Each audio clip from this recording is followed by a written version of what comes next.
Hoy nos adentramos en una historia donde la paciencia es llevada hasta sus últimos límites y la resistencia surge con una fuerza que nunca antes se había conocido. La historia se titula La suegra llamó paletos a mis padres. Alcé la voz para defenderlos y mi suegro me rompió una costilla. Entonces congelé los 3 millones de euros de la empresa, llamé a mi hermano. Y no dejé títere con cabeza. La bofetada que lo cambió todo no vino de la mano de mi suegra, doña Carmen, sino del talón lustrado de un zapato caro que pertenecía a mi suegro, don Ricardo. Llegó justo después de que yo pronunciara las palabras que defendían el honor de mis padres, y un instante antes de escuchar el crujido seco de mi costilla, un dolor como una descarga eléctrica me desgarró el pecho y me hizo desplomar sobre el suelo de mármol frío de la mansión que yo creía, equivocadamente, que era mi hogar. Mi marido, Alejandro, estaba justo allí, pero no se acercó a ayudarme. Solo me miró con una expresión de reproche y soltó una frase tan fría como el granito bajo mis pies. ¿Qué has hecho? Era solo una cena y has conseguido amargarle la noche a mis padres. Amargar la noche. Así definió el hecho de que me rompieran una costilla. Un fastidio menor que había arruinado la velada. En ese momento, tumbada en el suelo con las rodillas encogidas, el dolor físico se fundió con el más profundo de los dolores, el de la traición. Y sin embargo, no lloré. Algo en mi interior había muerto, y en su lugar comenzaba a despertarse algo mucho más frío y mucho más implacable. Los miré uno a uno y me dije en silencio: muy bien. Si así queréis jugar, jugaremos hasta el final. Voy a congelar cada euro de esos 3 millones.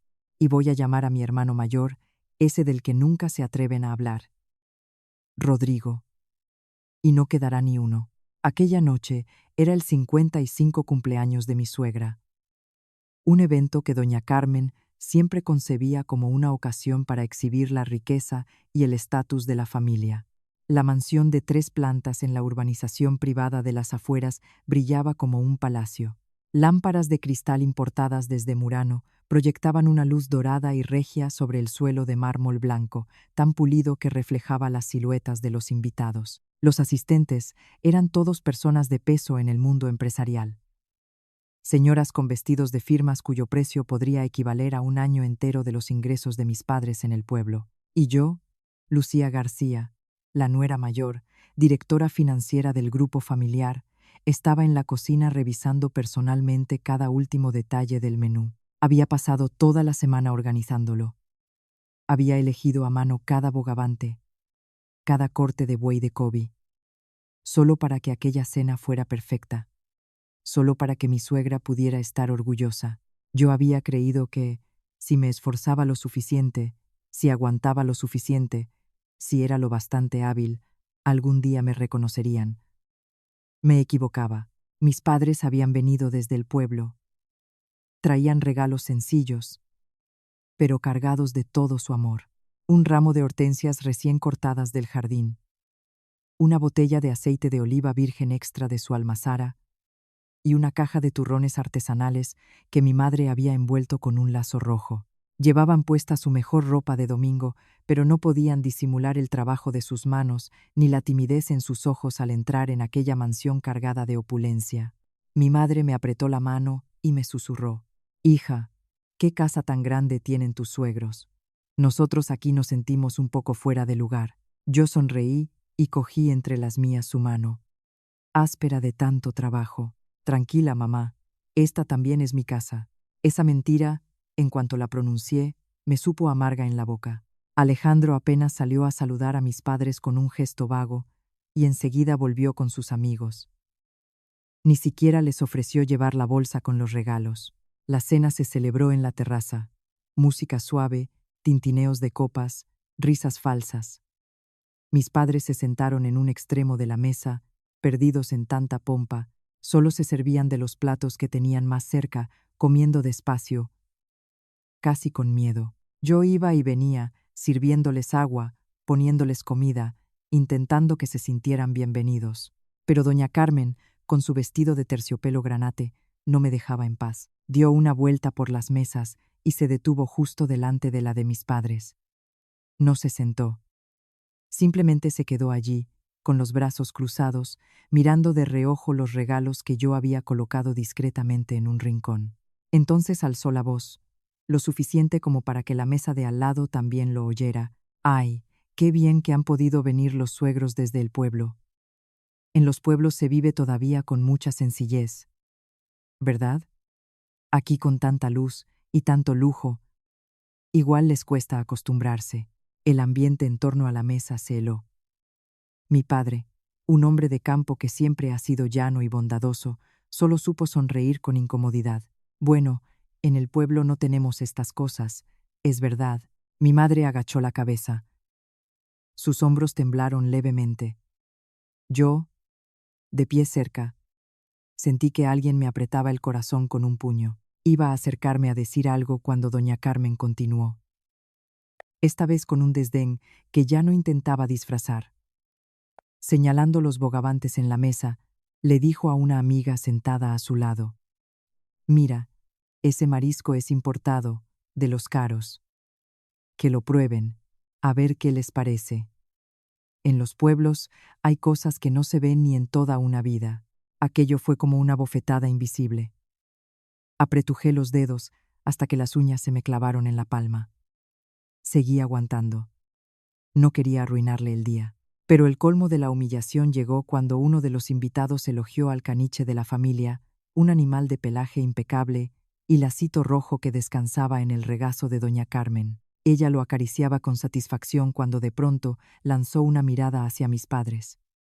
La comisura de sus labios se curvó en una sonrisa cruel, y dijo, con voz bien audible: «Mi perra es una raza fina.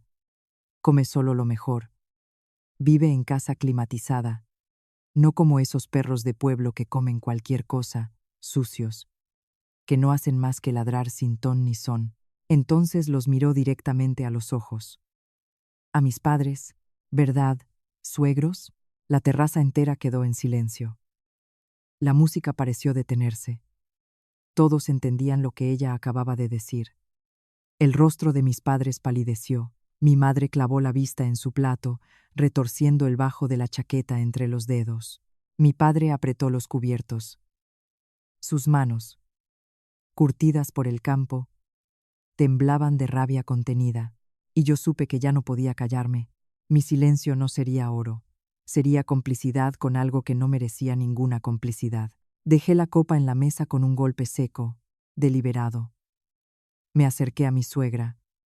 La miré directamente a los ojos. Mi voz no era alta, pero cada sílaba cayó con peso de plomo. Señora Carmen, todos los perros son perros. Pero las personas deberían saber distinguir entre lo que se dice con dignidad y lo que es un insulto con ladridos. Aquello estalló en el silencio como una granada. Doña Carmen se quedó paralizada. Su rostro pasó del rojo al morado. No podía creer que la nuera que siempre había aguantado callada se atreviera a plantarle cara delante de todos los invitados. Tartamudeó. ¿Tú qué has dicho? ¿Cómo te atreves? Pero quien actuó primero no fue ella. Don Ricardo, mi suegro, que durante toda la cena había permanecido en su silla con ese aire de autoridad solemne que tanto le gustaba, se puso en pie de golpe. Sin decir una palabra, atravesó la terraza a zancadas y, antes de que yo pudiera reaccionar, me propinó una patada directa a las costillas con la punta de su zapato. El dolor fue brutal. Me doblé. Oí a mi madre gritar. Mi padre se lanzó hacia mí, pero dos hombres del servicio de seguridad lo retuvieron. Yo estaba en el suelo, sin poder respirar bien, con el pecho ardiendo, como si me hubieran llenado de cristales, y entre ese dolor escuché la voz de mi marido. No se acercó a mí. Se fue hacia sus padres. Mamá, papá, tranquilos, ya se arregla. Todo el mundo está mirando. Y luego, girado hacia mí, ¿puedes callarte ya? Has conseguido amargarles la noche. Lo miré desde el suelo. Miré al hombre que había amado, por el que había sacrificado, por el que había aguantado durante 3 años. Miré a don Ricardo con su expresión de quien acaba de castigar a un subalterno que se ha pasado de la raya. Miré a doña Carmen con su sonrisa de desprecio, y supe que esta guerra apenas acababa de empezar. El precio de esa patada, el precio de ese insulto de perros de pueblo, no iba a ser solo una costilla rota. Iba a ser el imperio de 3 millones de euros del que tanto presumían. Lo que van a leer a continuación incluye elementos narrativos que, aunque inspirados en situaciones reales, han sido elaborados con el apoyo de herramientas creativas. Su propósito no es el entretenimiento puro, sino transmitir un mensaje poderoso sobre la autoestima, los límites de la tolerancia y la fuerza que late dentro de cada mujer, porque a veces, para encontrar la paz, no basta con caminar despacio hacia el atardecer. Hay que provocar una tormenta que barra todo lo que lleva demasiado tiempo tapando el sol. El dolor en el costado izquierdo se intensificaba. Ya no era un punto de dolor, sino una mancha que se extendía con cada respiración. Intenté incorporarme apoyando las manos en el suelo, pero el pecho se contrajo. Un acceso de tos me sacudió la garganta. Sabor a sangre en la punta de la lengua. La cena se había deshecho. Los invitados buscaban excusas para marcharse, evitando los ojos de todos. No querían enredarse en los asuntos de una familia ajena, y menos cuando el anfitrión demostraba su autoridad a puntapiés. El lujo de la velada parecía ahora grotesco. Los platos caros seguían intactos, fríos y solitarios bajo la luz de los candelabros. Igual que mi matrimonio. Reluciente por fuera, podrido por dentro desde hacía mucho tiempo. Mis padres estaban retenidos en un rincón por el servicio de seguridad. Mi madre sollozaba aferrada al brazo de mi padre como a un salvavidas. Y mi padre, ese hombre que solo ha conocido la honradez y la tierra, tenía el semblante marcado por la impotencia y la indignación. Sus ojos, enrojecidos, no se apartaban de don Ricardo, la mirada de un padre que quiere proteger a su hija y no puede. Ver eso fue peor que la costilla rota. Había creído que casarme bien traería orgullo a mi familia. Solo les había traído una humillación que no merecían en absoluto. Doña Carmen, pasado el primer instante de satisfacción, comenzó a preocuparse por la reputación. No por mí. Se acercó a Alejandro y le susurró al oído: «Lleva a sus padres a su casa. Y a ella, métela en su cuarto. Que nadie lo vea». Alejandro reaccionó como si le hubieran dado cuerda. Se acercó a mí sin mirarme a los ojos y me agarró del brazo. «Levántate. Entra. Ya has montado suficiente escena». Le aparté el brazo. Un gesto pequeño, pero firme. Lo miré a los ojos. «¿A esto lo llamas montar una escena?» Alejandro desvió la mirada. Se giró hacia mis padres con un tono de falsa magnanimidad. «Suegros, ha sido un malentendido. Os acompaño a casa, mañana hablamos». Mi padre, con una gravedad que pocas veces le había visto, respondió: «No hace falta, podemos solos. Pero a mi hija me la llevo al médico». Don Ricardo intervino entonces, con esa voz de quien nunca ha necesitado alzarla para que le obedezcan: «Nadie se va a ningún sitio. Los asuntos de esta casa se resuelven en esta casa. No hay necesidad de hacer una montaña de esto». Y con un gesto a los de seguridad, mis padres fueron escoltados fuera del recinto. «Dejadlos en paz», grité, intentando levantarme. El dolor me tumbó de nuevo. Me llevaron en volandas al dormitorio. Al pasar junto a Alejandro, me incliné hacia él y le susurré algo que solo escuchamos los dos: «Recuerda bien este día. Será el último en que puedas estar tranquilo». Vi pasar un destello de miedo por sus ojos. Un miedo que enseguida sepultó bajo su habitual cobardía. Me dejaron en la cama. El colchón era suave, lo cual en ese momento solo me producía asco. La asistenta me trajo analgésicos y agua caliente. No los tomé. Me quedé con los ojos abiertos mirando el techo de escayola decorado. Escuché cómo mis padres eran conducidos a la salida. El motor del coche alejándose en la noche. Oí a doña Carmen ordenar que limpiaran como si nada hubiera pasado. Oí a don Ricardo al teléfono, calmando a algún invitado importante que se había marchado antes de tiempo. Y oí a Alejandro en el balcón, consolando a su madre: «No te preocupes, mamá. Mañana le hago entrar en razón». Hacerle entrar en razón. Esas 3 palabras me atravesaron como 3 cuchillos. Cerré los ojos. El dolor físico seguía ahí, pero en mi cabeza todo se volvió extrañamente nítido. 3 años como nuera, haciendo de cordero dócil. Había renunciado a mi carrera en una firma de auditoría internacional para aceptar el cargo de directora financiera en la empresa familiar. Un título que sonaba bien pero que en realidad solo servía para legitimar que yo gestionara su dinero. Había soportado las críticas de doña Carmen, la condescendencia de don Ricardo y la debilidad de Alejandro. Lo había hecho por amor, por fe en el matrimonio. Esta noche habían destruido todo eso con sus propias manos. Creían que yo era una chica de pueblo con algo de formación, sin contactos, sin poder real, que podían seguir pisoteándome. Se equivocaban. No sabían que detrás de mi silencio no había resignación, sino observación. Con mi acceso total al sistema financiero del grupo Alvarizas, yo conocía cada número, cada flujo de dinero, cada secreto que este grupo tenía enterrado. Y no sabían que mi hermano mayor, Rodrigo, no era simplemente el director de una constructora mediana, como yo siempre les había dicho. Sabían que era rico, no sabían cómo lo era ni de qué era capaz para proteger a su única hermana. Saqué el móvil del bolso. Abrí la aplicación de grabación secreta, pulsé el botón de grabar y lo dejé sobre la almohada, con el micrófono apuntando a la puerta. Entonces me mordí el labio y dejé escapar un gemido de dolor, suficientemente audible. Pocos segundos después, la puerta se abrió. Alejandro entró con el ceño fruncido. ¿Ahora qué pasa? ¿No puedes dejar de dar el espectáculo? Lo miré. Las lágrimas afloraron. No eran de debilidad. Me duele mucho. Ale, no puedo respirar bien. Llévame a urgencias. Me esforcé en que mi voz sonara lo más lastimera posible. Alejandro vaciló. Miró hacia el pasillo.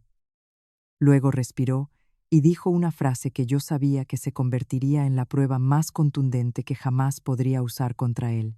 A urgencias. Si te da una patada no te mata. Quédate quieta, mañana vemos. Y deja de avergonzar a la familia. Dio un portazo. Escuché el cerrojo. Me habían encerrado. Me quedé tumbada en la cama. Las lágrimas me mojaban las sienes, pero en mis labios había una sonrisa. Una sonrisa fría y calculada. El móvil seguía grabando. La conversación quedaba registrada con total claridad. Gracias, Alejandro. Me acabas de dar el último motivo para no tener ninguna contemplación. Detuve la grabación, guardé el archivo con un nombre inocente. Luego abrí los contactos y busqué un número al que llevaba mucho tiempo sin llamar. 2 palabras. Hermano Rodrigo. Pero no lo llamé todavía. Sabía que no era el momento. Un animal herido no ataca de inmediato. Espera, lame sus heridas. Y aguarda la oportunidad perfecta para dar el zarpazo definitivo. Esa noche, yo era ese animal. En muchas familias, la desigualdad y la violencia se disfrazan de asuntos internos. Se asume que quien convive bajo el mismo techo tiene derecho a equivocarse, y quien lo sufre tiene la obligación de perdonar. Pero olvidan que la familia debería ser el lugar más seguro, no el sitio donde el dolor se normaliza. El silencio de la víctima no siempre es debilidad. A veces es el espacio que necesita la tormenta para acumular toda su energía. La noche fue eterna. Cada vez que me movía, el costado me castigaba con un dolor afilado que me recordaba dónde estaba y lo que había pasado. No dormí, me quedé escuchando los sonidos de la mansión. Todo seguía su curso normal, como si que el dueño de la casa le hubiera roto una costilla a la nuera fuera un incidente menor, sin mayor trascendencia. Sobre las 2 de la madrugada, la puerta del dormitorio se abrió. Alejandro entró con sigilo, oliendo a whisky. Había salido a tomar algo con amigos para cumplir con su papel de hijo solícito. No se acercó a preguntarme cómo estaba. Se desnudó, entró al baño, salió y se acostó dándome la espalda. Enseguida comenzó a roncar. Cada ronquido era un martillazo sobre mi paciencia. No me moví. En mi cabeza, un plan tomaba forma con precisión quirúrgica. Soy directora financiera. Mi trabajo es analizar riesgos y diseñar estrategias. Ahora mismo estaba aplicando esas mismas habilidades a la batalla de mi vida. Paso 1. Recopilar pruebas. Paso 2. Evaluar el daño y los recursos del enemigo. Paso 3. Identificar el punto débil. Paso 4. Diseñar el ataque. Paso 5. Y el más importante, garantizar la victoria total, sin dejar ninguna posibilidad de revertirla. A la mañana siguiente me levanté con un esfuerzo brutal. Me vestí con ropa holgada, me maquillé con cuidado para disimular las ojeras. Tenía que parecer normal, tranquila. Bajé al comedor. Doña Carmen estaba leyendo una revista de decoración con su taza de café. Vaya, ya estás levantada. Pensaba que ibas a quedarte en cama todo el día. Anda, desayuna y al trabajo. No aproveches la excusa para dejar tirada la empresa. No dije nada. Me senté. La asistenta me puso un bol de caldo. Miré el desayuno elaborado de mi suegra y el mío, y sonreí levemente. Me comí el caldo. No porque me gustara, porque necesitaba fuerzas. Señora Carmen, hoy tengo que pasar por el médico un momento. Ella levantó los ojos al techo. Otra vez con el teatro. Por un golpe de nada te comportas como si fuera una emergencia nacional. Ve y vuelve rápido, que a final de año hay mucho trabajo. Asentí. Sí, señora, no fui a la empresa. Llamé a un taxi y me fui directamente a un hospital privado de prestigio, uno donde sabía con certeza que la familia Alvarizas no tenía ninguna influencia. En urgencias le dije al médico que me había caído por las escaleras. El doctor me examinó y me miró con escepticismo. Las escaleras suelen causar politraumatismos.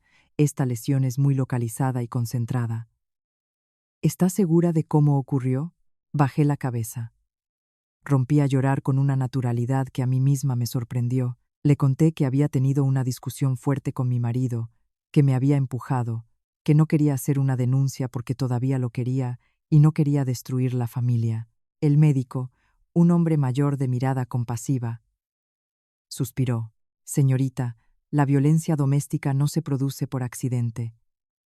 Si no lo denuncia hoy, habrá una próxima vez que será peor. Asentí, secándome las lágrimas. Lo sé. Pero solo quiero saber si estoy bien. ¿Puede no anotarlo como agresión en el informe? Me miró un largo momento. De acuerdo. Lo registraré como traumatismo por impacto fuerte. Pero le recomiendo que lo reconsidere. Me mandaron a radiografía y ecografía. El resultado fue el que esperaba. Fractura de la séptima costilla izquierda, traumatismo de partes blandas y hematoma interno. Los médicos me recomendaron ingreso para observación. Me negué. Tenía cosas que hacer. Antes de irme, pedí el informe médico completo, con sello oficial y firma del jefe de servicio. Lo guardé en un compartimento secreto de mi bolso. Aquellas páginas no solo eran la prueba de una costilla rota, eran el mapa de la crueldad de los Alvarizas y de la cobardía de Alejandro. Desde el hospital no volví a casa. Me senté en una cafetería tranquila, pedí un té con jengibre y abrí el portátil. No llamé a Rodrigo. Sabía que si mi hermano se enteraba en ese momento, perdería los nervios y aparecería en la mansión antes de que yo pudiera frenarle. Y eso arruinaría todo. Esta guerra yo quería dirigirla yo. No necesitaba violencia. Tenía algo mucho más afilado. Los números. Como directora financiera del grupo Alvarizas, yo tenía acceso completo al sistema contable. Para alguien ajeno, aquellas pantallas llenas de tablas y cifras eran un laberinto. Para mí, eran un mapa del tesoro. Un tesoro oculto mediante fraude y flujos turbios. Durante 3 años había hecho la vista gorda ante ciertas peticiones de don Ricardo. Esto apúntalo como gastos de representación. En aquel proyecto sube un poco el coste de materiales. Esta factura, arréglala para que cuadre. Lo había hecho porque pensé que eran gajes del oficio. Pero ahora, esas mismas irregularidades se convertirían en las balas que yo misma cargaría en el arma. Comencé a revisar todas las transacciones de los últimos 3 años. No buscaba errores pequeños. Buscaba algo mayor. Una debilidad fatal. Y la encontré. Una cuenta bancaria a nombre de una empresa de consultoría que no existía. Cada mes, cantidades importantes procedentes de proyectos del Grupo Alvarizas se transferían a esa cuenta bajo el concepto de honorarios de consultoría estratégica. Desde allí, el dinero se retiraba en efectivo o se distribuía a particulares sin ninguna relación con la empresa. Seguí el rastro de una de las transferencias más recientes. 400.000 euros a un exfuncionario de urbanismo ya jubilado. Sonreí. Aquí está. Esto es lo que necesitaba. Esto ya no era solo evasión fiscal. Era cohecho. Corrupción. Guardé todas las pruebas, archivos de Excel, contratos escaneados, órdenes de transferencia. Los cifré y los subí a un servidor en la nube seguro. Luego copié todo en un USB que a partir de entonces llevé siempre encima. Al salir de la cafetería ya era última hora de la tarde. El dolor del costado persistía, pero en mi interior había una calma extraña, casi sobrenatural. Me habían dado una patada, y yo respondería con un golpe que hundiría su imperio entero. Pero antes de lanzar el golpe definitivo, necesitaba una garantía. Una certeza de que cuando mostrase mis cartas no hubiera ninguna posibilidad de remontada. Y solo mi hermano podía darme esa garantía. Aunque todavía no era el momento de llamarle, el triunfo guardado hasta el último instante es el más eficaz. Esa noche regresé a la mansión. Olía a comida casera. Doña Carmen veía la televisión en el salón. «¿A esta hora llegas? Menuda sanitaria. Con lo que tienes no te morirías ni en broma».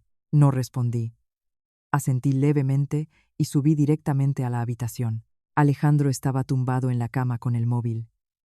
Al verme entrar se incorporó y extendió la mano hacia mi hombro. «¿Estás mejor?» Su voz tenía algo que intentaba parecerse a la culpa. Pero yo sabía que no lo era. Era la incomodidad de un hombre que ve que su mujer ya no es tan manejable como antes. Di un paso atrás. «Estoy bien. Oye. Lo siento. Mi padre se pasa. Lo sabes. No te lo tengas en cuenta». Lo miré directamente. «¿Pasarse significa romperte una costilla?» Alejandro frunció el ceño. «Rota. ¿De qué hablas?» Solo fue un empujón fuerte. Sonreí levemente. «Claro. Supongo que tengo los huesos muy débiles». No le enseñé el informe médico. Todavía no era el momento. Quería que siguieran creyendo que lo tenían todo bajo control. Me fui al baño, cerré la puerta y me miré en el espejo, pálida, con ojeras. Pero los ojos brillaban de un modo extraño. «Lucía, tienes que ser fuerte. No solo por ti, por el honor de tus padres». Los días que siguieron viví como una sombra en mi propia casa. Llegaba al trabajo a la hora. Volvía a la hora. Cocinaba, limpiaba. No le llevaba la contraria a doña Carmen. No me distanciaba de Alejandro. Callada, observando, recogiendo información. Cada noche, cuando la casa dormía, abría el portátil y seguía trabajando. No me detuve en el fondo negro. Comencé a trazar un mapa completo de la red de contactos de don Ricardo. ¿Quién había recibido dinero suyo? ¿Qué proyectos se habían aprobado gracias a esas transferencias? ¿Qué empresas pantallas servían de lavandería? Cuanto más profundizaba, más me horrorizaba la sofisticación y la frialdad de lo que había construido mi suegro. Y entonces descubrí algo todavía más grave. Un proyecto de desarrollo turístico en la costa, anunciado como un complejo de lujo sostenible y respetuoso con el entorno. Pero los documentos que yo encontraba pintaban una historia muy diferente. Costes de expropiación inflados artificialmente, destrucción de una franja de zona protegida para construir sobre ella y vertidos sin depurar al mar. Si esto salía a la luz, no sería solo un escándalo financiero, sería un desastre medioambiental y social. El grupo Alvarizas podría colapsar por completo. Esto no era un punto débil, era una bomba nuclear. Guardé todas las pruebas con cuidado. Sabía que tenía en las manos un arma de destrucción masiva, pero también sabía que debía usarla de forma que se hiciera justicia sin dañar a inocentes. No quería ser una destructora. Quería recuperar lo que me pertenecía. Una semana después del cumpleaños, en un domingo por la mañana durante el desayuno, doña Carmen anunció: La semana que viene es el aniversario del abuelo. Este año hacemos algo grande, invitamos a toda la familia, y mirándome, Lucía, encárgate de la comida, que quede impecable. No podemos quedar mal delante de los parientes. Asentí. Sí, señora. Pero en mi cabeza comenzó a tomar forma otro plan, la familia al completo reunida. El escenario perfecto para mi función. Me puse a preparar la comida del aniversario con un entusiasmo inusual. Fui al mercado a elegir los mejores ingredientes. Elaboré el menú yo sola, con los platos tradicionales que gustaban a la familia del marido. Tanta dedicación sorprendió incluso a doña Carmen, que le dijo a Alejandro: «Esta chica últimamente parece que ha entrado en razón».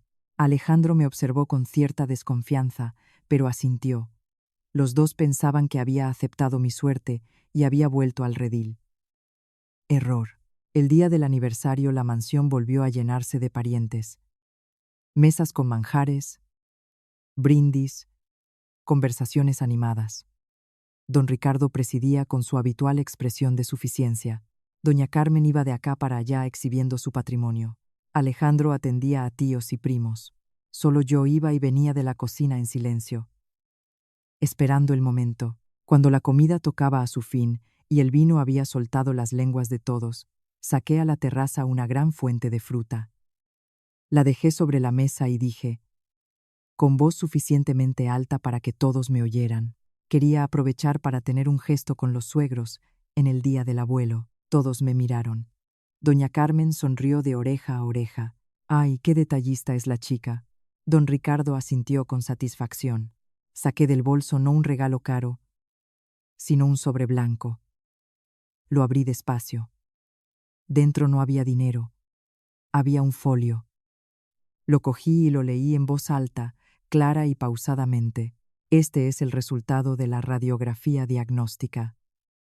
Fractura de la séptima costilla izquierda, traumatismo de partes blandas y hematoma interno.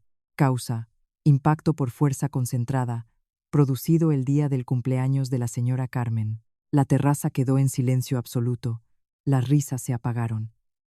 Todas las miradas se dirigieron hacia mí, luego hacia don Ricardo y doña Carmen, cuya cara había perdido el color. Doña Carmen balbuceó: «Tú, estás mintiendo. Te lo has inventado». Don Ricardo se puso en pie, los ojos encendidos, los puños apretados, como si fuera a abalanzarse sobre mí otra vez. Pero esta vez no retrocedí. Lo miré fijamente y supe que el telón acababa de subirse.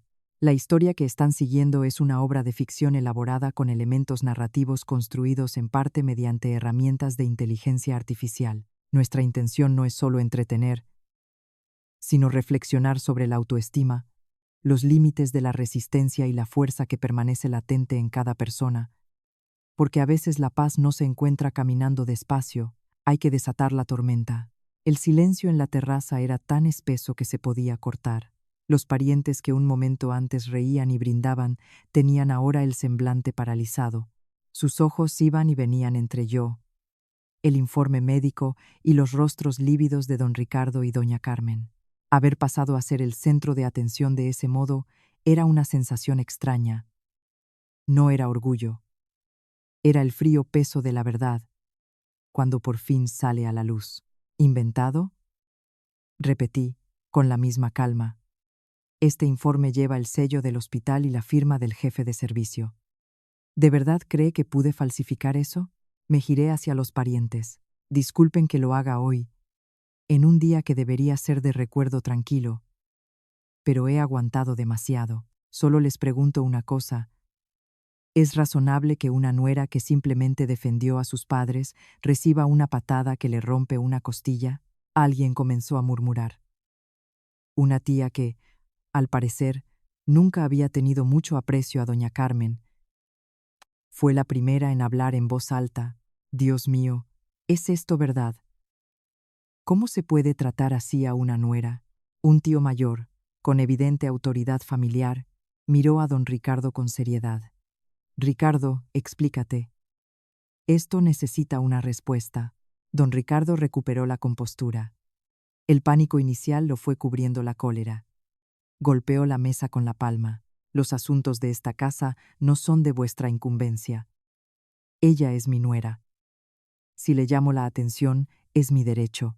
Y señalándome con el dedo, eres una malagradecida. Ventilando los trapos sucios de la familia delante de todo el mundo. ¿Quieres hundir esta casa? No me moví. Señor Ricardo, yo no estoy ventilando trapos sucios. Estoy diciendo la verdad, y creo que hacerle una fractura a la nuera es más deshonroso que decir la verdad. Me giré hacia Alejandro, que seguía paralizado en un rincón con la cara blanca. Alejandro, eres mi marido. Aquella noche dijiste con tu propia boca, si te da una patada no te mata, quédate quieta y no avergüences a la familia. ¿Eres capaz de repetirlo delante de todos? Alejandro se estremeció. Abrió la boca. La volvió a cerrar. No podía mirarme. No podía mirar a sus padres. Solo fue capaz de agachar la cabeza. Su silencio fue la confesión más elocuente que cualquier declaración. Al ver que su hijo no podía defenderla, doña Carmen recurrió al libreto de siempre. Se dejó caer en una silla sollozando. Dios mío, ¿qué he hecho yo para merecer una nuera así? Quiere destruir esta familia. Quiere quedarse con todo lo que tenemos. Mirad cómo actúa. Qué gran actriz. En otro tiempo, ese numerito me habría desconcertado. Pero yo ya me había preparado para ello. Saqué el segundo móvil del bolso. Pulsé play. La voz de Alejandro llenó la terraza con una nitidez impecable. Si te da una patada no te mata. Quédate quieta, mañana vemos. Y deja de avergonzar a la familia. El silencio que siguió fue aún más pesado que el anterior. Las lágrimas de doña Carmen se secaron de golpe. Alejandro levantó la cabeza con los ojos abiertos de par en par, desencajado. No podía creer que yo lo hubiera grabado. El patriarca de la familia, el mayor de todos los parientes reunidos, se puso de pie apoyado en su bastón. Fue hasta don Ricardo con paso lento. Ricardo, ¿sigues reconociéndome como cabeza de esta familia? Don Ricardo bajó la cabeza. Sí, tío. El anciano golpeó el bastón en el suelo. Entonces respóndeme. ¿Lo que ha dicho esta chica es verdad? Don Ricardo no dijo nada. Su silencio lo dijo todo. El anciano suspiró. Se giró hacia mí, con una expresión mezcla de pesar y respeto. Lucía, esta familia ha fallado contigo. En nombre de todos, te pido disculpas. Y dirigiéndose al resto, lo que ocurre en esta casa ya es cosa de ellos. El bien y el mal están claros. Cada uno que cargue con lo suyo. Hoy es día de recuerdo, y no vamos a hacer más ruido. Que cada uno se vaya a su casa. Los parientes fueron saliendo. Pasaron junto a don Ricardo y doña Carmen sin dirigirles la palabra. La mirada de algunos cargaba decepción y vergüenza ajena. La comida del aniversario que doña Carmen había preparado con tanta pompa terminó en el más absoluto de los ridículos. Cuando en la terraza solo quedamos los cuatro, el aire se volvió irrespirable. Don Ricardo me miraba con odio. Doña Carmen se había encogido en su silla. Alejandro seguía de pie como una estatua sin alma. Me sabía de sobra que aquello era solo el preludio. No lo iban a dejar pasar. Buscarían la manera de vengarse. Pero yo no tenía miedo. Subí a la habitación, hice la maleta con mis cosas personales y volví a bajar. Alejandro me cortó el paso. ¿A dónde vas? Lo miré con serenidad. No me voy a quedar en ningún sitio donde mi vida no esté segura. No te vayas. Me cogió la mano. Por favor, podemos hablar. Podemos arreglarlo. Le solté a la mano. Ya no hay nada que hablar. A partir de ahora, solo hablarán nuestros abogados. Tiré de la maleta hacia la puerta. Don Ricardo rugió. Como salgas por esa puerta, no te llevas ni un céntimo de esta casa. Me detuve, me giré y sonreí. Una sonrisa que supe que los iba a perseguir durante mucho tiempo. Descuide. No necesito nada de esta casa. Pero lo que me pertenece a mí y lo que esta empresa me debe, lo voy a recuperar. Hasta el último céntimo. Y salí sin mirar atrás. El taxi cruzó la ciudad nocturna dejando atrás las luces de la urbanización. Vi cómo la silueta de la mansión se iba haciendo pequeña y desaparecía tras una curva. No lloré. Tampoco sentí alivio. solo un vacío enorme donde antes había estado una ilusión.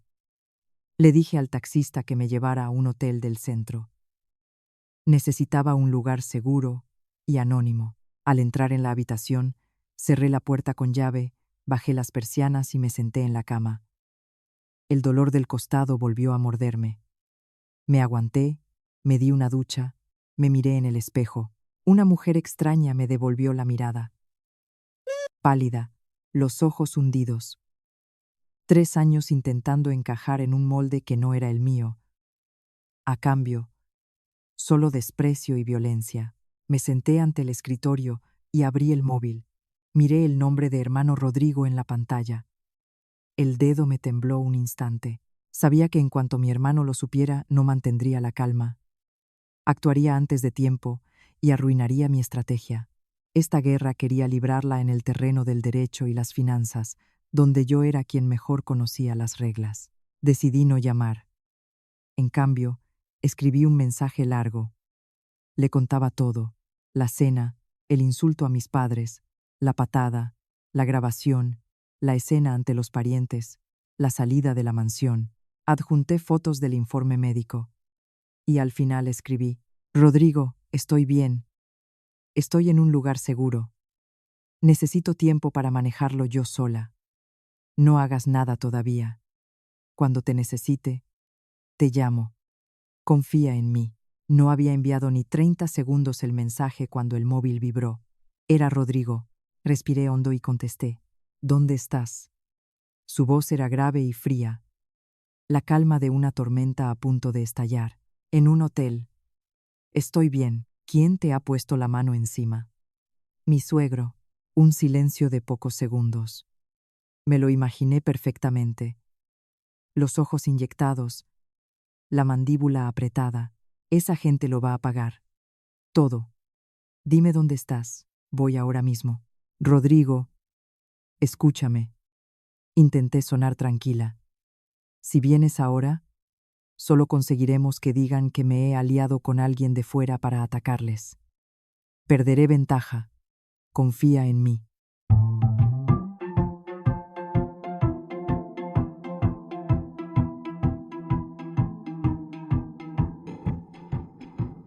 Quiero hacerlo a mi manera. Otro silencio. Está bien. No haré nada si tú no me lo dices. Pero prométeme 2 cosas. Primera, si hay cualquier problema, me llamas de inmediato. Segunda, lo que necesites, dinero, abogados, contactos, lo que sea, solo tienes que pedirlo. Lo sé. Gracias, hermano. Colgué y me sentí como si acabara de soltar un peso descomunal. Tener un hermano así era a la vez un refugio y una responsabilidad. Tenía que resolver todo esto rápido, antes de que su paciencia llegara al límite.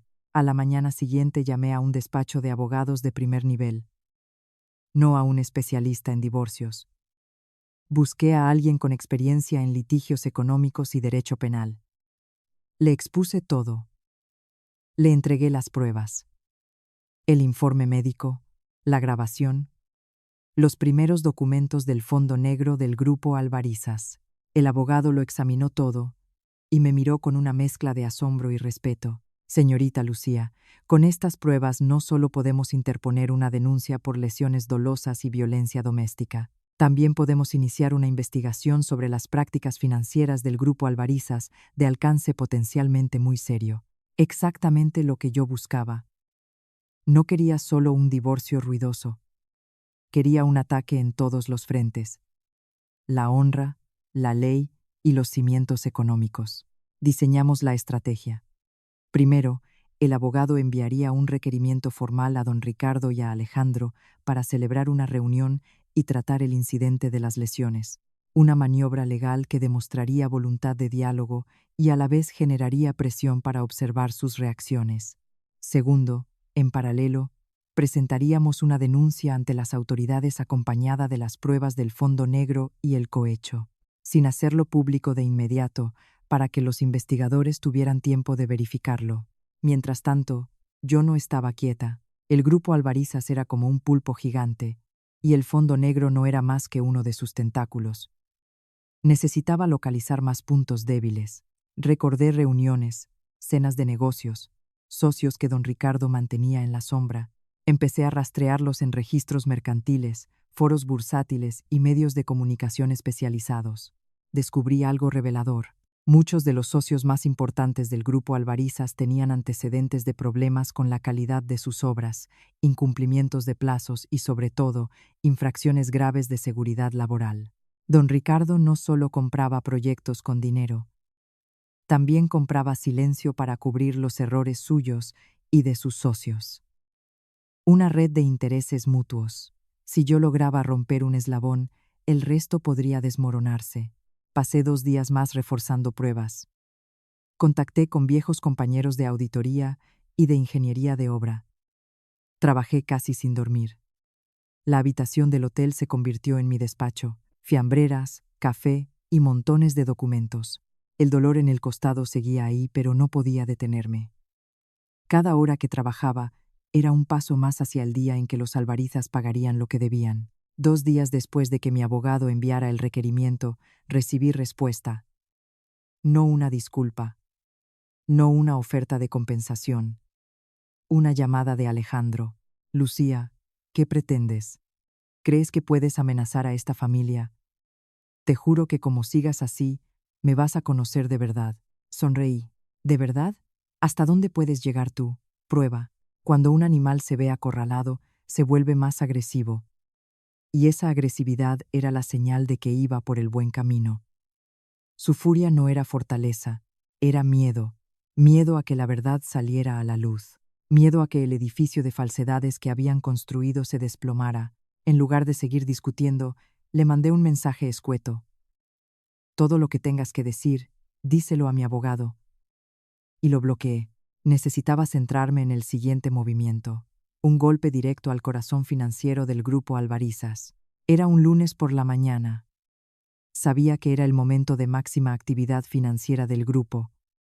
Pagos a proveedores, cobros de proyectos, transferencias entre cuentas, todo el engranaje funcionando a pleno rendimiento. Lo que no sabían era que la persona que tenía la llave para apagar ese engranaje estaba sentada en una habitación de hotel a pocos kilómetros de distancia. Como directora financiera, yo tenía los máximos privilegios de administración en la banca digital del grupo. Era la única con la firma electrónica de alto nivel para autorizar operaciones de gran cuantía. Durante 3 años había trabajado con rigor y transparencia, ganándome la confianza total de los bancos colaboradores. Hoy iba a aprovechar esa confianza. Abrí el portátil. En pantalla apareció el saldo disponible. 3 millones de euros en liquidez operativa. Ese dinero era la sangre que mantenía vivos todos los proyectos del grupo. Sin él, las obras se paralizarían, los proveedores no cobrarían y la reputación de la empresa se hundiría en días. Respiré profundo. Esto no era un arrebato. Tenía el guión perfecto preparado.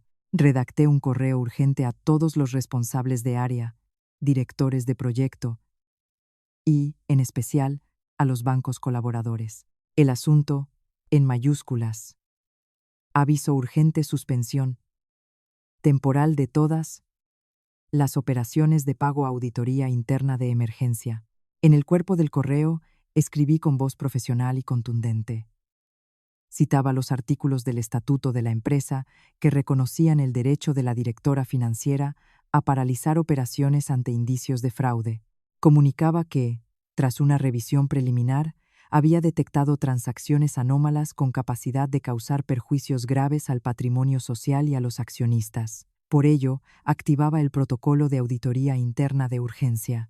Hasta nuevo aviso, todos los pagos, transferencias y órdenes de gasto quedaban suspendidos y deberían ser revisados desde cero. Era un movimiento de alta precisión. Si don Ricardo y Alejandro se oponían, tendrían que explicar por qué les aterraba una auditoría. Si callaban, reconocían implícitamente que había algo que ocultar. En cualquier caso, estaban atrapados. Envié el correo. Acto seguido entré al sistema de banca y cambié todas las contraseñas de acceso, desactivé las transferencias automáticas y revoqué los permisos de autorización de todos los usuarios secundarios, incluido Alejandro. Luego llamé directamente al director de la sucursal del banco principal. Buenos días, soy Lucía García, directora financiera del Grupo Albarizas.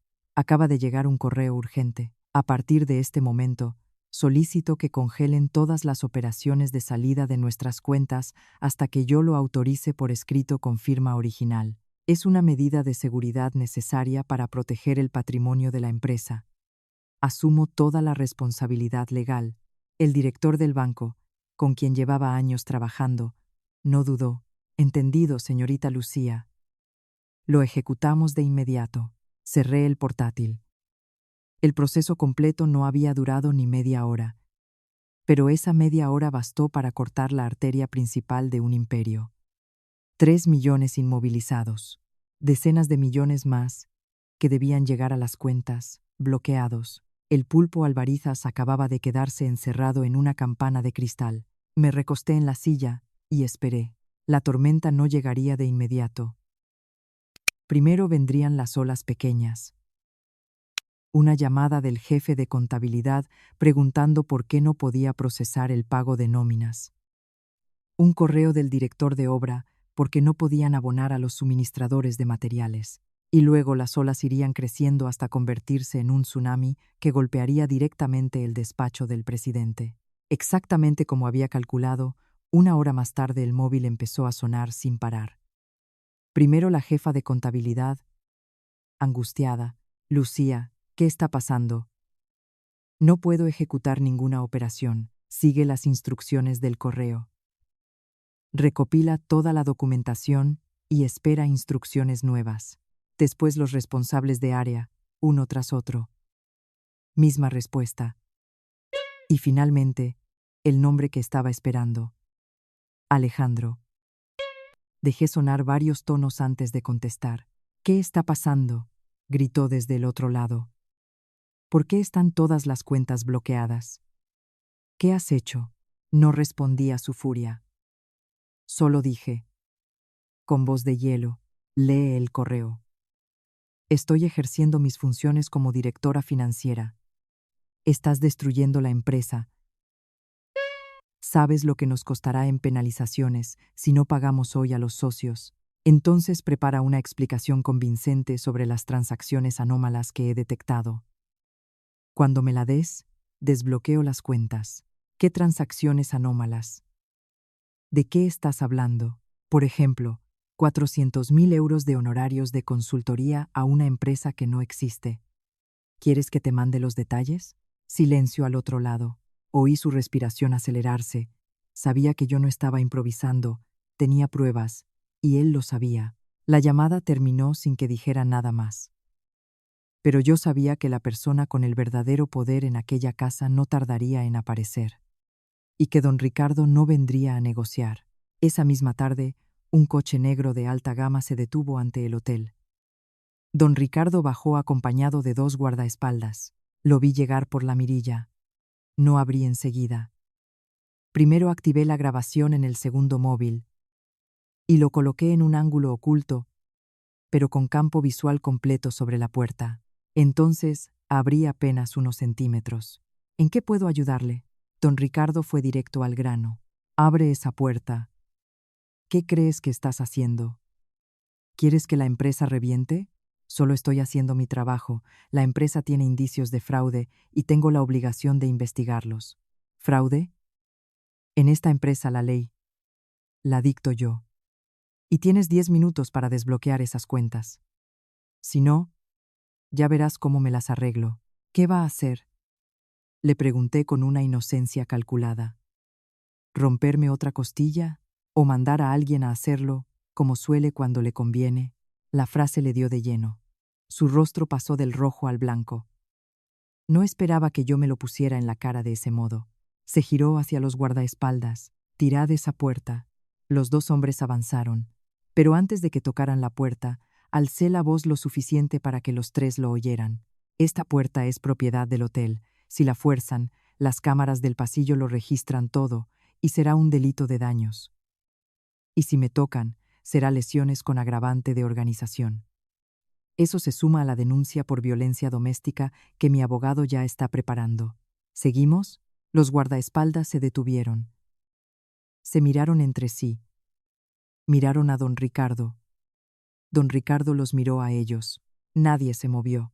El poderoso hombre que durante años había impuesto su voluntad a base de dinero y temor acababa de chocarse con una pared legal en la que no había ninguna grieta. En el ámbito que él controlaba, podía hacer lo que quisiera. Aquí, las reglas eran distintas. Cambió de tono, ligeramente. Lucía, no hagas esto. Sigues siendo la nuera de esta familia.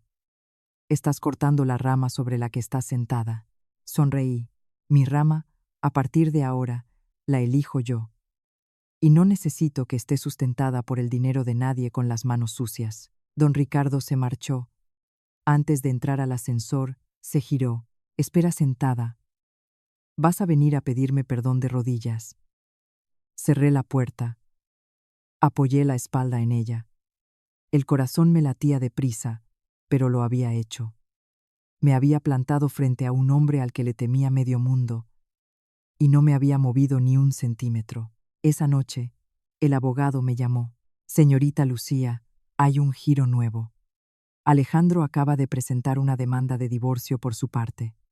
En el escrito la acusa de infidelidad, sabotaje empresarial e inestabilidad mental.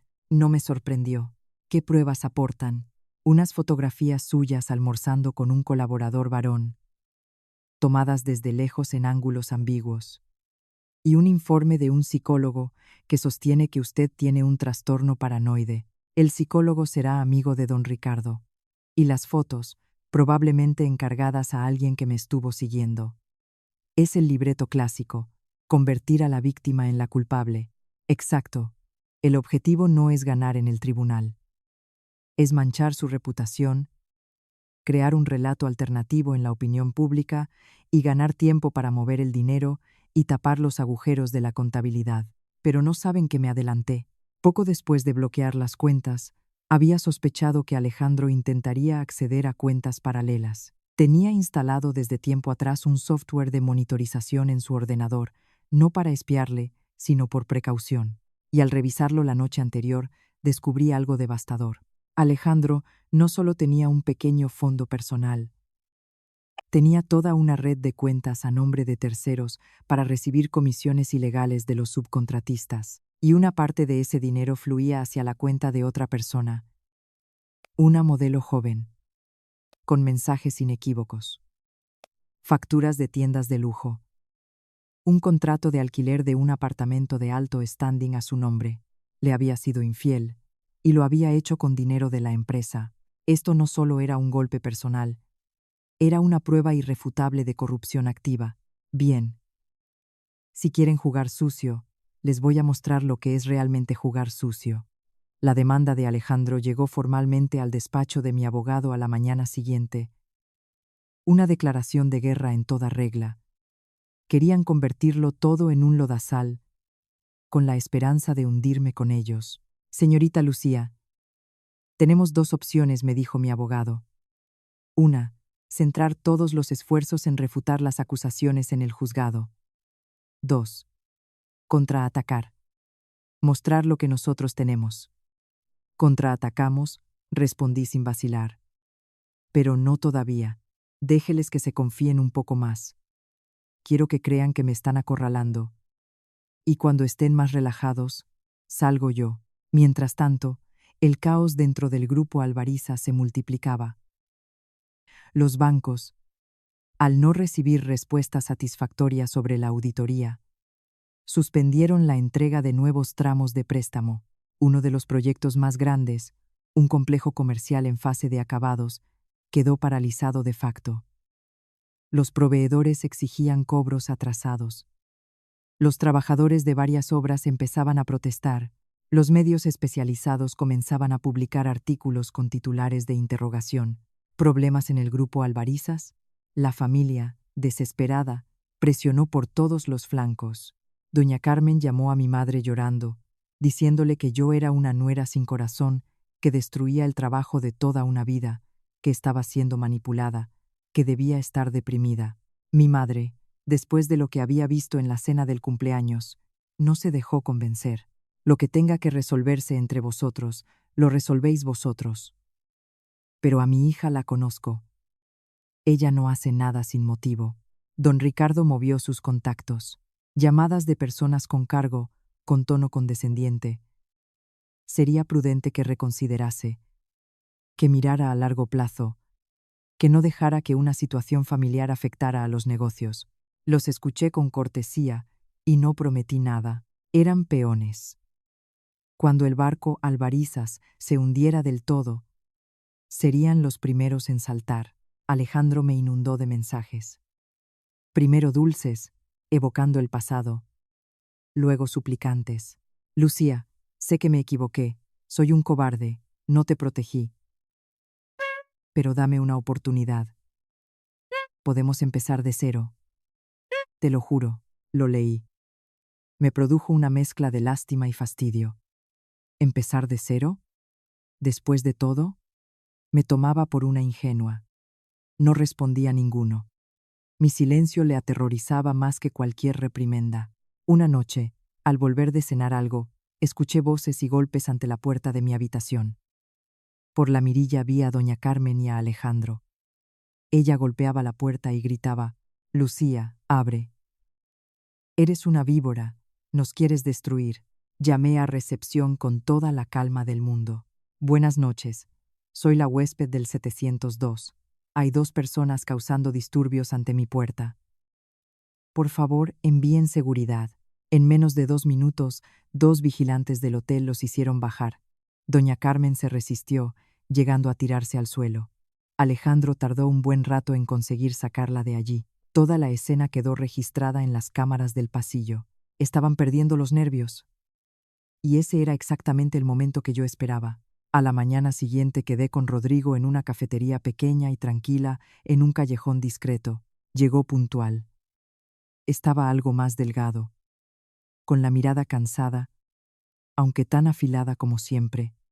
Llevaba una camisa blanca sencilla, nada que lo delataría como el hombre que era. Se sentó y pidió un café, solo sin azúcar. No me preguntó por las heridas, ni por mis planes. Solo me miró con esa profundidad suya que cargaba al mismo tiempo preocupación y orgullo. «¿Estás lista?», preguntó. «Estoy lista». «Bien. Dime qué necesitas de mí». Saqué del bolso un USB. Este era distinto al de las pruebas financieras. Contenía una lista. Los socios más opacos de don Ricardo, aquellos que habían participado en su red de intereses sucios, con sus pruebas preliminares. «Estos son los eslabones más débiles de su sistema», expliqué. «Están con él por conveniencia. Si sienten que su propio barco se hunde, lo abandonarán sin dudar». Miré a mi hermano. «No necesito que uses la violencia, Rodrigo, solo que vayas a verles. Que tengan una conversación. Que entiendan lo que les espera si siguen al lado de don Ricardo cuando esto estalle». Rodrigo cogió el USB. Sonrió. Una sonrisa que podía helar la sangre. «Para las visitas amistosas, no hay nadie mejor que yo. Que estén tranquilos. Van a tener conversaciones muy memorables». Yo sabía qué significaba amistosas en el vocabulario de Rodrigo. Serían encuentros donde se presentarían las pruebas de sus propios delitos, donde se les haría ver que si seguían ligados a los Albarizas, se hundirían con ellos.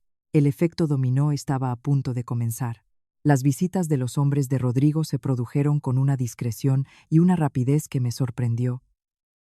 Sin violencia, sin escenas, solo conversaciones privadas, ciertos documentos que cambiaban de manos y palabras pronunciadas con la suavidad suficiente para no levantar la voz, pero con el peso suficiente para cambiar decisiones. El primero en recibir visita fue el señor Navarro, director de una importante empresa de suministros de construcción, socio de confianza de don Ricardo desde hacía años. No fueron a su oficina, lo esperaron en el campo de golf un sábado por la mañana. Un hombre bien vestido, con pinta de jugador casual, se acercó y le puso una tableta delante.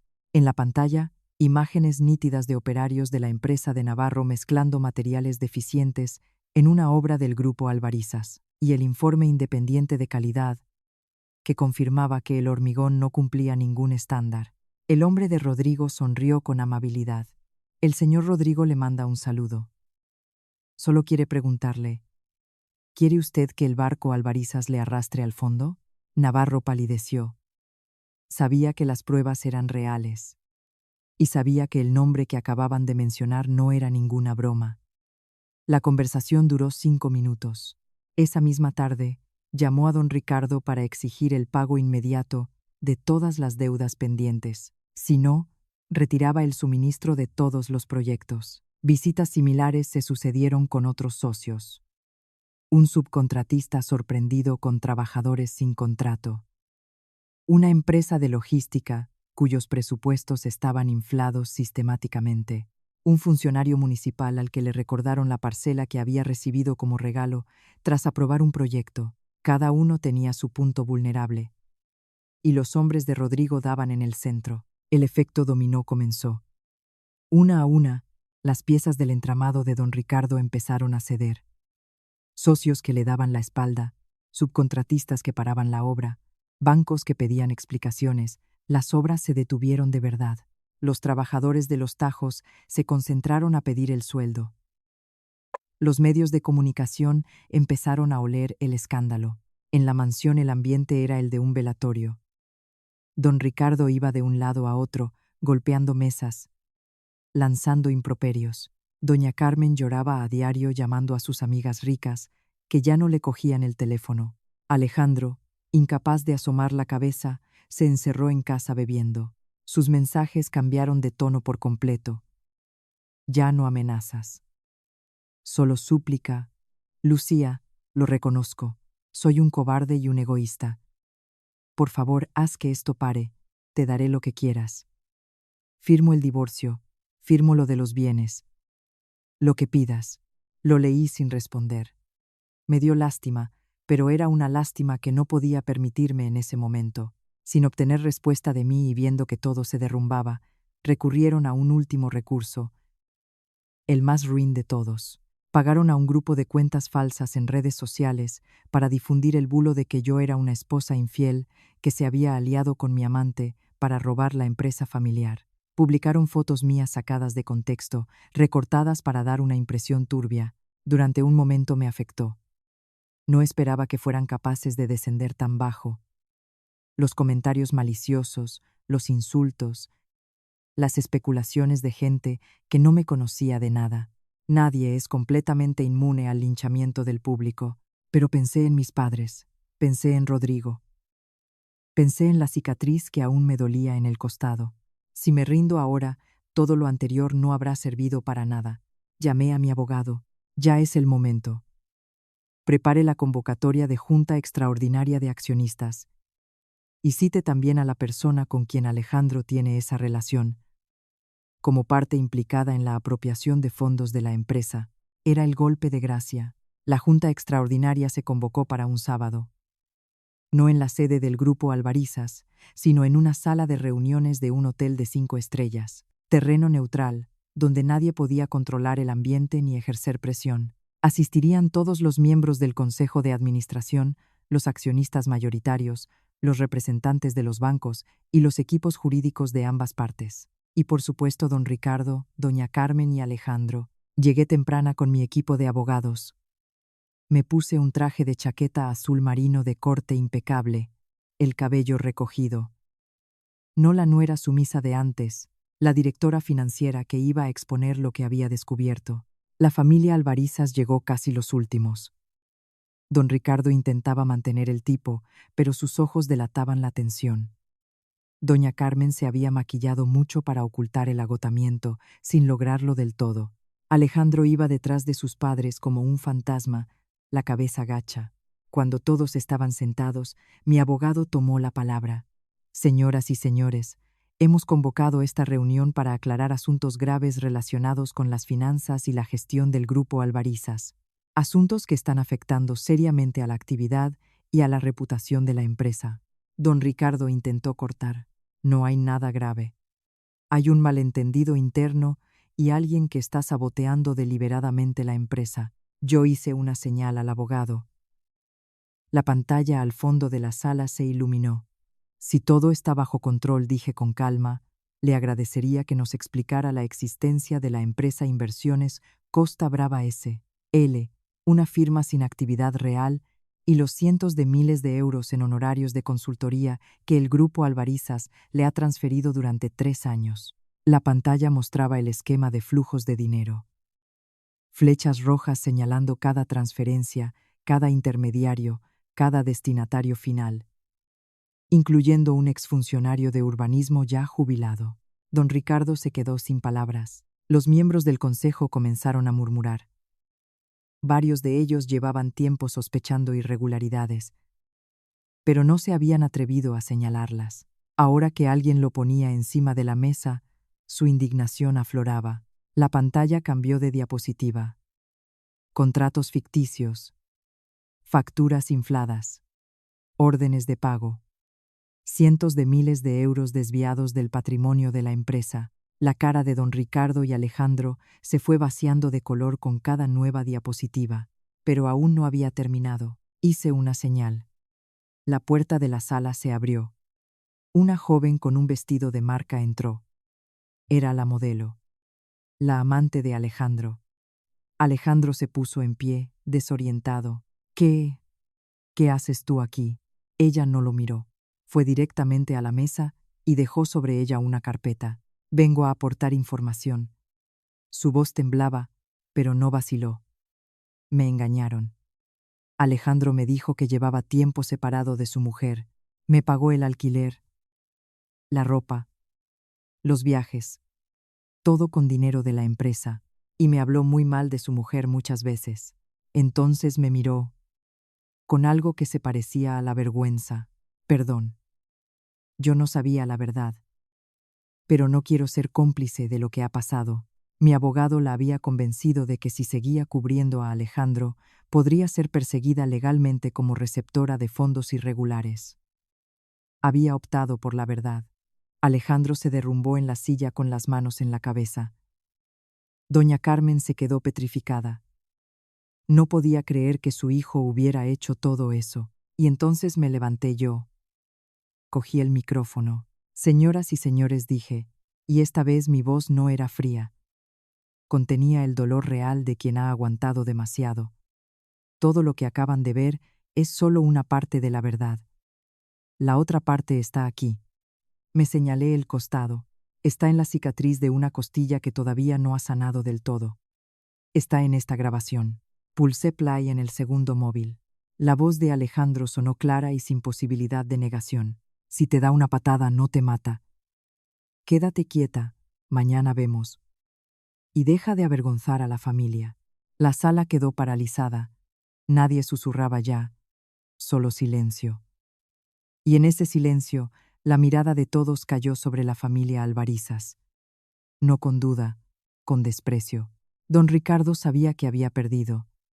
Perdido de forma humillante y total. El edificio que había construido durante toda su vida se estaba desmoronando ante él, por culpa de la nuera, que jamás había considerado una amenaza real. No tenía nada más que decir. La junta terminó en medio del caos. Los accionistas rodearon al equipo de abogados. Los representantes bancarios anunciaron una revisión completa de los créditos del grupo. Don Ricardo, doña Carmen y Alejandro abandonaron la sala por la puerta trasera, como vencidos que no pueden mirar a nadie. Yo no me quedé mucho tiempo. El objetivo estaba cumplido.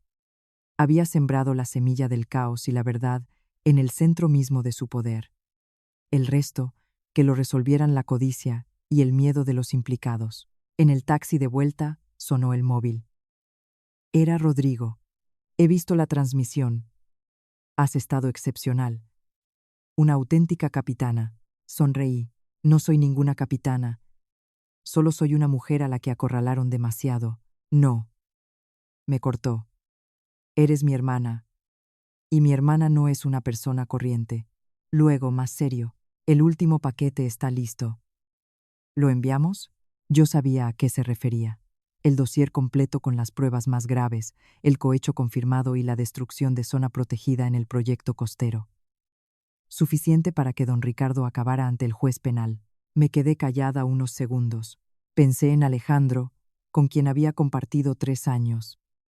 Pensé en doña Carmen, que a pesar de todo era su madre. Pensé en la cicatriz, en la cara de mi madre aquella noche. En el Perros de Pueblo. Envíalo, Rodrigo. Es hora de que la justicia actúe. Al día siguiente, la tormenta mediática era un huracán. Los grandes periódicos nacionales publicaban en portada. Las radios abrían informativos con el caso. Los telediarios emitían en bucle las imágenes de los documentos filtrados. Titulares por todas partes. El presidente del Grupo Albarizas, investigado por cohecho y fraude a gran escala. El vicepresidente de Albarizas mantenía una relación extramatrimonial costeada con fondos de la empresa. La directora financiera del grupo destapa años de corrupción interna. La opinión pública, que pocos días antes había sido confundida por los bulos que ellos mismos habían lanzado, se puso ahora de mi lado de forma masiva. Miles de comentarios, millones de compartidos, me llamaban valiente, honesta. Un ejemplo, las autoridades respondieron con rapidez. Con las pruebas aportadas, se dictó un auto de apertura de diligencias. La Guardia Civil precintó las instalaciones del grupo, se incautó de los servidores y los libros de contabilidad, y se emitió una orden de detención para don Ricardo.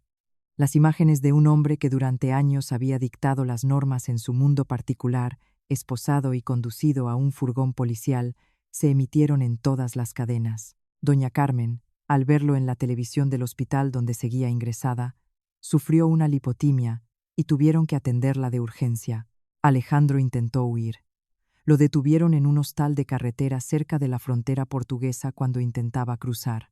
El grupo Albarizas se hundió. Con una velocidad que asustaba. Los socios se fueron. Los bancos ejecutaron garantías. Los proyectos se pararon. Cientos de trabajadores se quedaron sin empleo. Una marca que había sido el orgullo de la familia era ahora sinónimo de escándalo. Yo lo seguí por los informativos desde mi habitación del hotel. No sentí euforia, solo una tristeza honda. Tristeza por una familia que se había destruido a sí misma por soberbia y codicia. Tristeza por un matrimonio que empezó con amor y acabó en odio. El abogado llamó.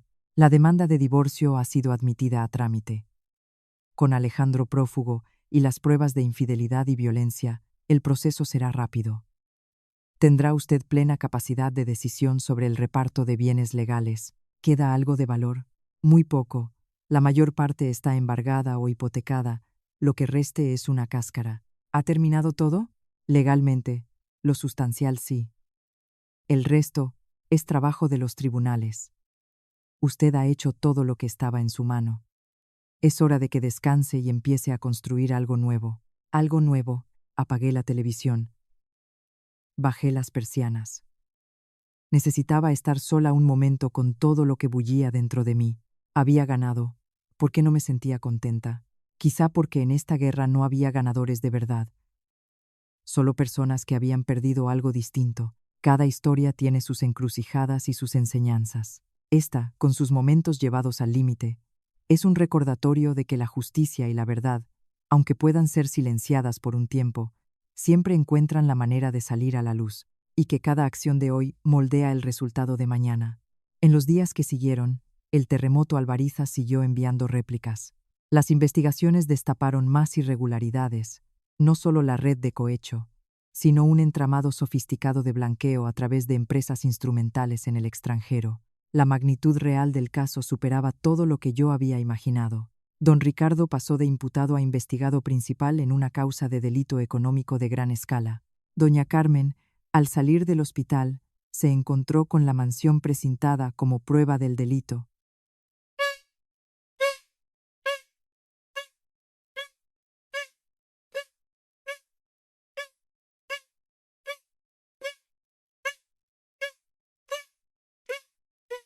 Doña Carmen, al salir del hospital, se encontró con la mansión precintada como... Tuvo que irse a casa de unos familiares lejanos.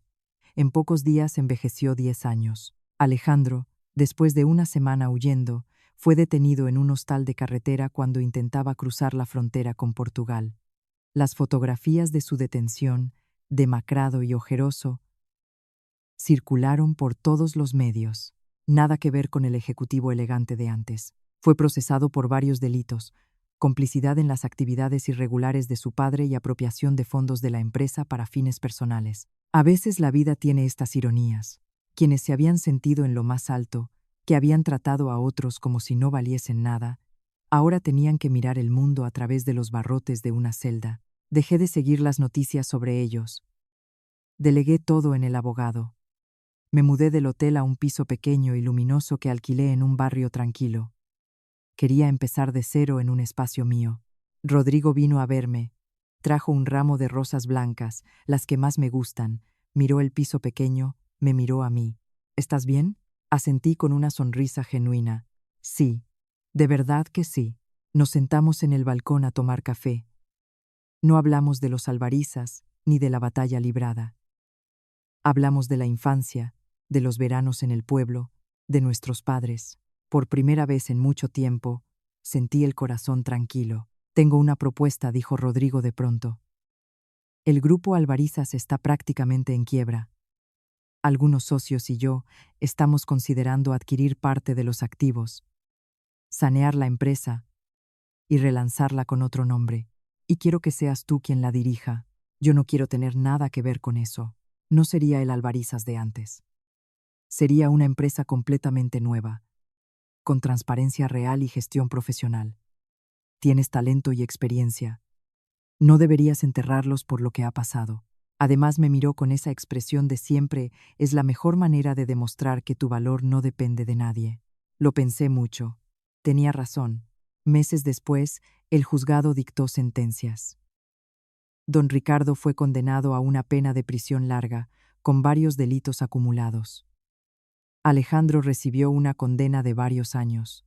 Doña Carmen, que no había participado directamente en las actividades delictivas y cuya salud se había deteriorado notablemente, obtuvo una condena condicional con medidas de control. Todos sus bienes de procedencia ilícita fueron confiscados. El juicio de divorcio terminó con rapidez. Yo tenía plena potestad para decidir sobre el reparto de los bienes legales que quedaban, que eran pocos. Pero tomé una decisión que a nadie sorprendió más que a mí misma. No me quedé con nada. Destiné todo ese dinero a crear una fundación. La llamé Fundación Sígueme, y su objetivo era proporcionar apoyo jurídico y psicológico gratuito a víctimas de violencia doméstica. Quería que mi dolor se convirtiera en fuerza para quienes todavía no habían encontrado la salida. La guerra había terminado. Sin disparos, sin sangre, pero con una brutalidad que no era menor. Me había costado 3 años de juventud, una fe rota, una costilla fracturada. Y a cambio me había devuelto algo más valioso, la libertad de ser yo misma. Acepté la propuesta de Rodrigo. La empresa nueva se llamó Grupo Veraz. Veraz, porque eso era lo que no había sido Albarizas nunca. La lanzamos con un equipo de gente con talento real y vocación de hacer las cosas bien. Los primeros meses fueron agotadores, deudas heredadas, una reputación destruida, un mercado desconfiado. Pero no me rendí. Junto a un equipo comprometido, trabajamos para revisar cada proyecto, renegociar con socios y bancos, construir desde abajo una imagen de seriedad y calidad. Poco a poco, el Grupo Veraz fue encontrando su lugar. Obras bien ejecutadas. Pagos puntuales. Cero tolerancia a irregularidades. No me sentía solo directora financiera. Me sentía líder de verdad, con la responsabilidad de tomar decisiones estratégicas y asumir sus consecuencias. Traje a mis padres a vivir más cerca. Les compré una casa pequeña con jardín en las afueras, donde el aire era limpio. Mi padre cuidaba las plantas y cultivaba tomates. Mi madre se unió al grupo de mayores del barrio. Verlos sanos, tranquilos, sin tener que preocuparse por su hija, era mi mayor recompensa. Los fines de semana iba a visitarlos. Llevaba comida y nos sentábamos juntos alrededor de la mesa como cuando éramos pequeños. La Fundación Sígueme también crecía. Habíamos ayudado a muchas mujeres a encontrar asesoría legal, alojamiento temporal, acompañamiento psicológico, apoyo para reintegrarse al mundo laboral. Cada carta de agradecimiento que recibíamos me confirmaba que valía la pena. Alguna vez llegaban noticias de los Albarizas. Doña Carmen vivía retirada, sola, sin la pompa de antes. Alejandro cumplía condena. Don Ricardo también. Alejandro me escribió varias cartas desde prisión, llenas de arrepentimiento, de disculpas. Las leía y no respondía. No porque guardara rencor, sino porque entre nosotros ya no había nada que decir. El perdón a veces es exactamente eso, un silencio limpio. Una tarde, volviendo del trabajo, pasé con el coche por delante de la mansión. Tenía nuevos propietarios, había luces en las ventanas y se oían voces de niños jugando. Ya no era un palacio frío, se había convertido en un hogar de verdad. Lo miré un momento desde el coche y sonreí. Aceleré y seguí adelante. El pasado quedaba atrás. Yo iba hacia mi futuro. 2 años después del fin del juicio, una tarde de otoño, estaba de pie en el balcón del ático del Grupo Veraz.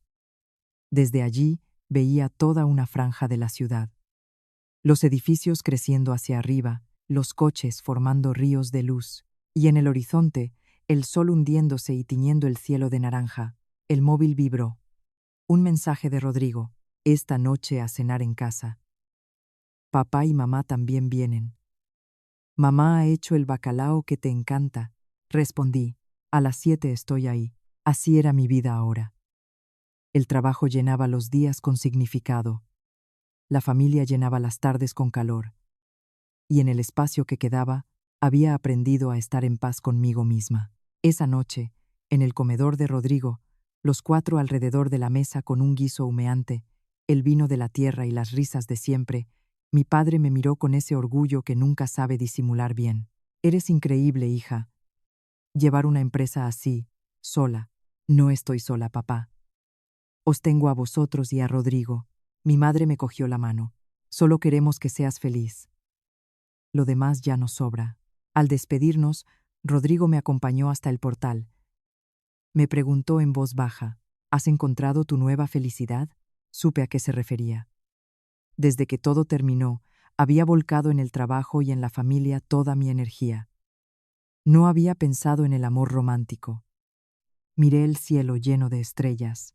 La felicidad no tiene que venir de una sola persona, Rodrigo. Para mí ahora es esto. Libertad para hacer lo que quiero, las personas que quiero cerca, y una vida que tiene sentido. Ya lo tengo todo. Mi hermano asintió, y me puso una mano en el hombro. Lo sé, y aquí estaré siempre que me necesites. Volví a casa conduciendo por la ciudad nocturna. Bajé la ventanilla y dejé que el aire de la noche me rozara la cara. Ya no me sentía sola. Había encontrado la paz en el único lugar donde siempre estuvo esperándome. Dentro de mí, mi historia, como la de tantas mujeres, está hecha de caídas y de levantadas. De momentos en que creí que no podría más, y de momentos en que me sorprendí a mí misma con una fuerza que no sabía que tenía.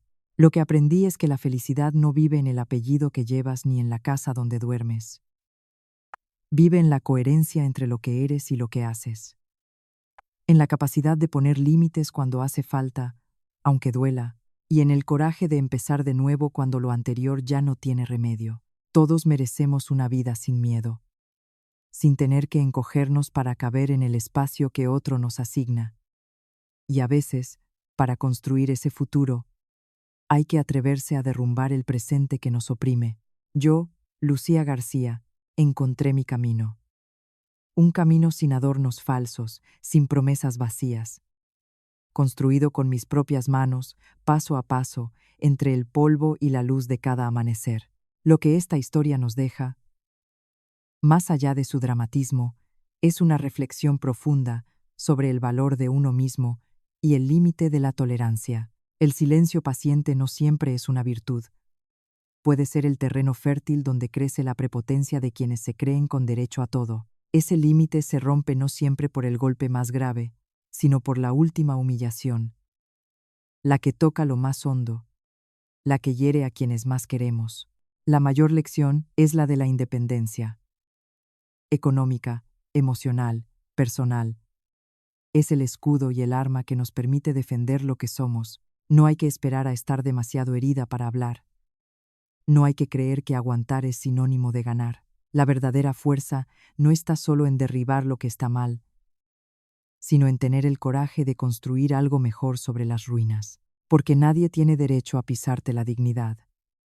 Y si alguien lo hace, recuerda, el silencio puede ser la calma antes de la tormenta más justa.